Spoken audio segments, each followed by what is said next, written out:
खुलुमबाय गोजोन फुंबिलिनि बयनिसिमबो आंनि बे मुलुगनां बड' निउस चेनेलाव गासैखौबो बरायहरनाय जाबाय। आसा खालामो नोंथांमोनहा गासै मोजाङै दं। बे समाव आं नोंथांमोननि सिगाङाव फुंबिलिनि मोननैसो खौरां लाना फैलायबाय। अन्नानै भिडिअखौ स्किप खालामाजासे जोबजासिम नायलांदो। गिबि रादाबाव दं माखासे बर'फोरनि गेजेराव गावखौ जिउ फोजोबनायनि बादायलायनाय सोलिगासिनो दं।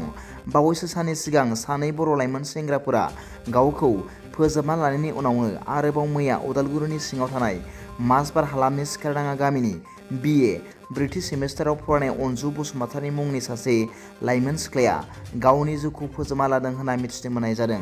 आरो बिथाङा मा जाहोननि थाखाय गावनि जिउखौ फोजोबनानै लादों बिनि गुबै जाहोनखौ रोखायै मोजाङै मिथिनो मोननाय जायाखै।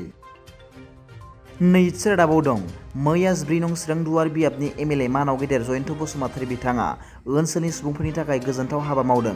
खौरां मोननाय बादिब्ला बिथां MLA मानाव गेदेर जयन्त बसुमतारीया गावनि बियाबनि 53 जन फरायसाफोरनो 5,000 रांनि चेक राननानै होदों आरो माखासे बेरामि सुबुंफोरनो 10,000 रांनि चेक राननानै होदों होनना मिथिनो मोननाय जादों। थामथि रादाबाव दं मैया रबिबारखालि मेघालयआव बेलासिनि 3:33 बाजियाव 3.5 मेगनिटिउडनि रिक्टार स्केलाव बांग्रि मावदों होनना मिथिनो मोननाय जादों।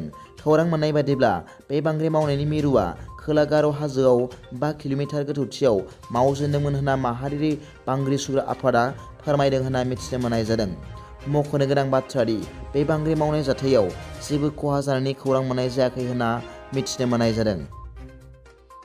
ब्रैथि रादाबाव दं मैया रबिबारखालि आसामनि सोलोंथाइ मन्थ्रि मानाव गेदेर रनज पेगु बिथाङा बिटिआरनि क'क्राझार जिल्लानि दतमानि बड'फा उपेन्द्रनाथ ब्रह्म फरायसालिमानि 25 बोसोर आबुं जानानै सिलभार जुबुलि फोरबो खुंनाय हाबाफारियाव गाहाय आलासि महरै बाहागो लाफैदोंमोन होनना मिथिनो मोननाय जादों। बिथां सोलोंथाइ मन्थ्रि मानाव गेदेर रनज पेगु बिथाङा खौरांगिरिफोरनि सिगाङाव गोजोनथाव रादाब फोसावलांदों।